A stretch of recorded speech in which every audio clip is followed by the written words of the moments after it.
Bien, volvemos entonces y antes de seguir con las coenzimas, vamos a mencionar cuáles son los mecanismos que pueden presentarse en los procesos catalíticos. Puede haber una catálisis ácido-base, es decir, que ahí tienen que ver el pH, etcétera. Catálisis covalente es por formación de uniones covalentes y ruptura de uniones covalentes. Catálisis por iones metálicos, ahí es cuando entran seguramente algunos cofactores metálicos que tienen influencia en la reacción.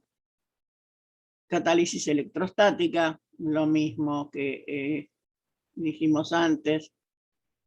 Y lo que vimos recién era un ejemplo de efectos de proximidad y orientación, en el caso de la formación de la hexosa monofosfato.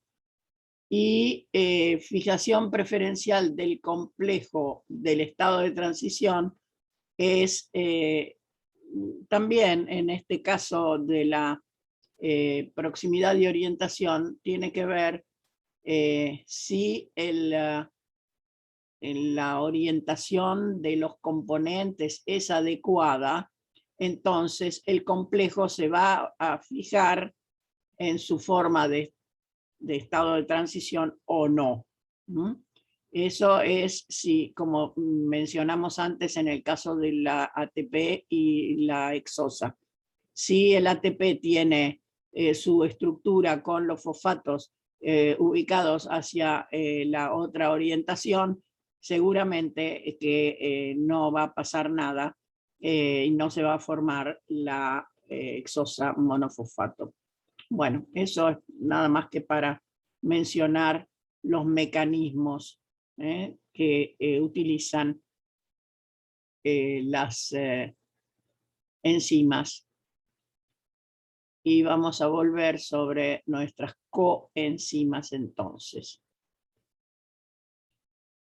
Por la definición ya sabemos que son moléculas generalmente de carácter orgánico, necesarios para que ciertas enzimas ejerzan su actividad catalítica. Atención que las coenzimas no tienen actividad catalítica.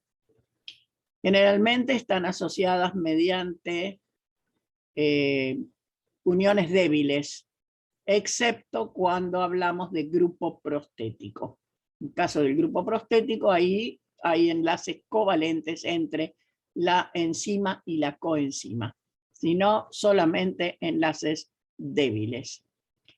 ¿Para qué sirven las coenzimas? Para recibir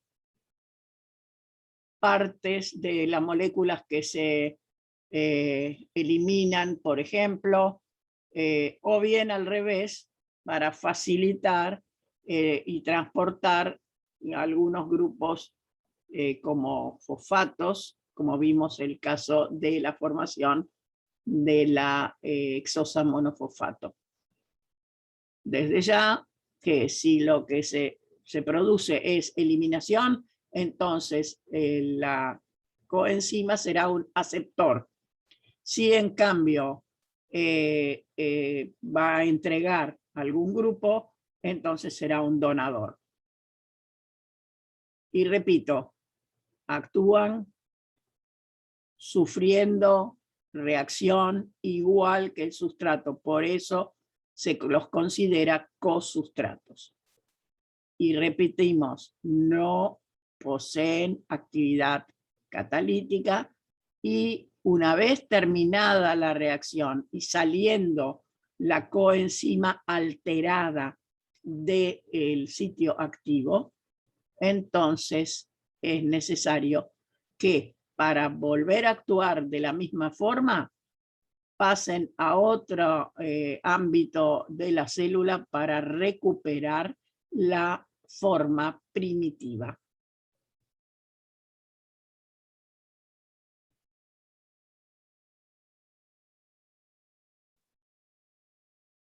Igual que todo, tenemos clasificación. Hay 3 grupos según estructura y función. Por una parte, los compuestos que participan en reacciones de transferencia de fosfatos, ATP, GTP, UTP, etc. Son nucleótidos trifosfatos. Son los mismos que vimos en los ácidos nucleicos, solo que tienen otro tipo de actividad.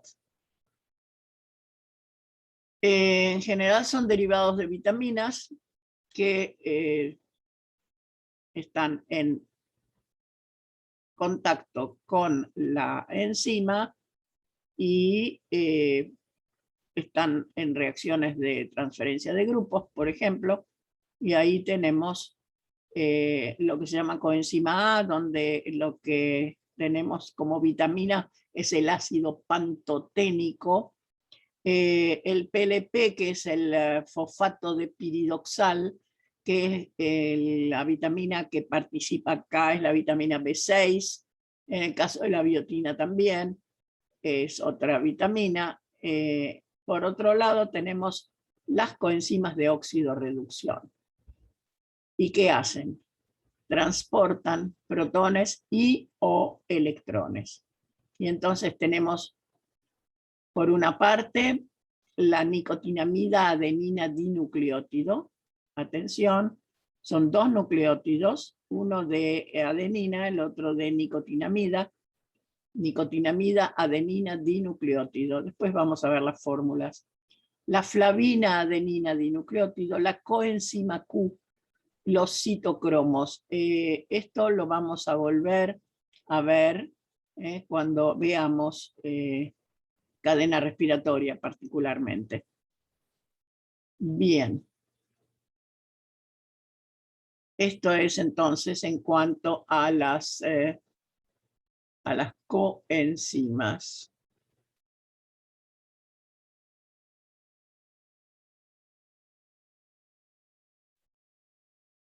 Bueno, tenemos un apunte de coenzimas que lo tienen ustedes en la plataforma y tienen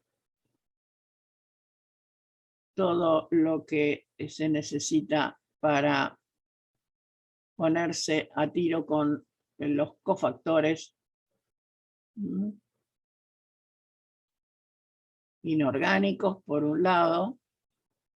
En general hablamos de activadores, pero también pueden ser desactivantes por la sencilla razón de que si tenemos, por ejemplo, plomo, mercurio, que son metales pesados y que actúan ejerciendo un efecto negativo sobre las reacciones, entonces por supuesto no son activadores.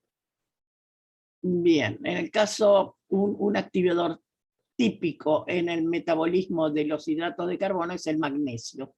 El magnesio por lo general está presente en todas las reacciones del metabolismo de los glúcidos.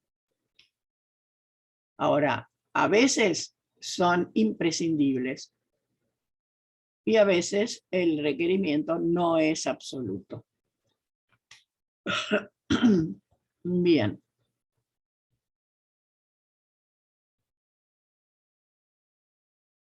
Y acá tenemos la clasificación de las coenzimas, según lo vimos recién. Y está más o menos explicado lo que corresponde. Son las que mencionamos antes, ¿sí?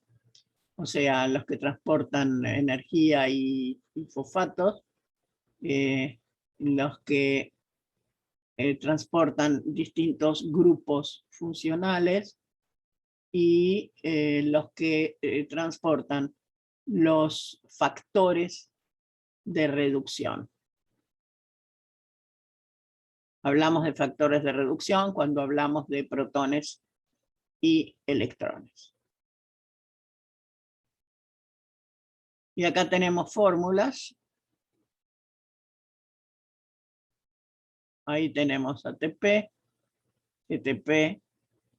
Este es entonces la coenzima A, que sirve para el transporte de grupos carboxilos. Pueden ser ácidos grasos, por ejemplo. Ya la vamos a ver en el metabolismo de los ácidos grasos, de los lípidos. El PLP, que es el fosfato de piridoxal, la tiamina pirofosfato. Hay unos cuantos.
Bien, estábamos aquí. No sé si ven bien la pantalla.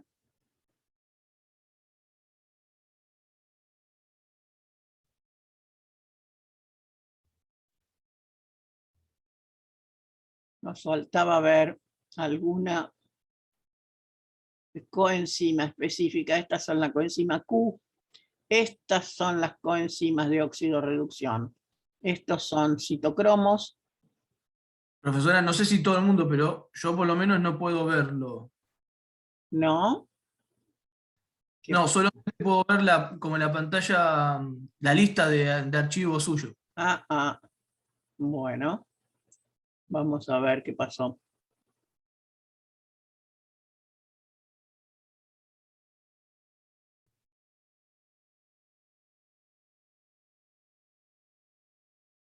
Claro, ahora sí, ¿cierto? Ahora está. Ahora sí, ahora sí. Bien. Entonces, la que estábamos viendo antes era, habíamos empezado con el ATP y algunos otros tipos de coenzimas. Ahí tenemos el NAD, que es una de las coenzimas de oxidorreducción, y el FAD es otra. Y acá tenemos un citocromo, que lo que transportan es, en este caso, electrones únicamente, y en este caso, protones y electrones, o sea, hidrógenos. Bien.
Bueno.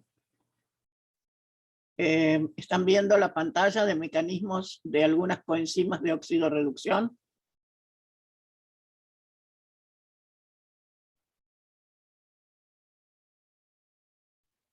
Sí, Ana, se ve.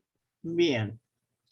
Entonces, en este caso, vamos a ver una estructura que es una que van a tener ustedes con mucha frecuencia, que es la de la nicotinamida adenina dinucleótido. Esta es una vitamina que es la nicotinamida o niacina, que es la que tenemos acá, y está en forma de nucleótido.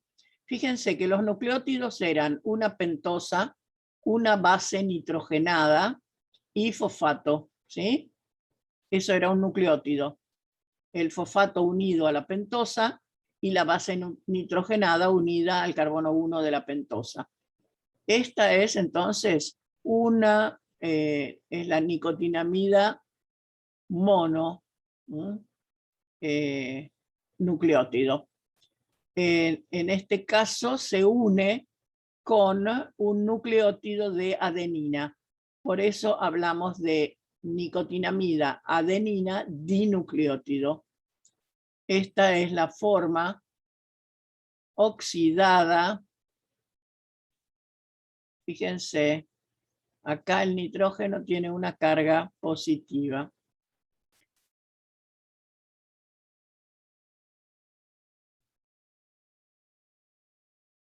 Bien. ¿Cómo funciona esto?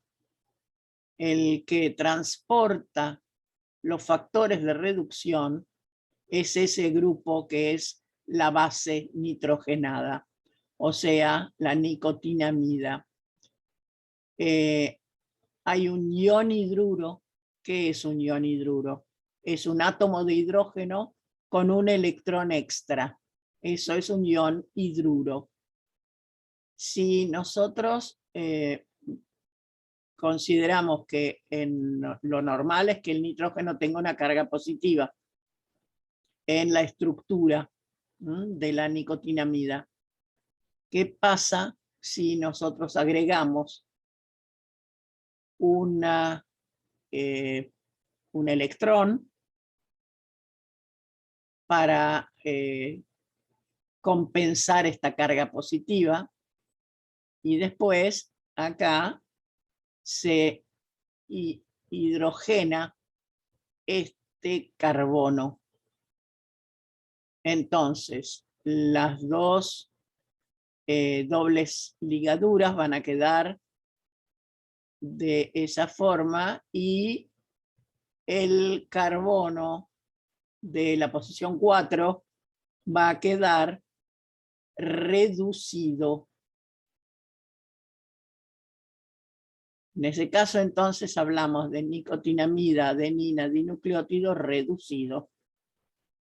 O sea, aquí se carga el protón, pero aquí se cargó el electrón extra que tenía el protón.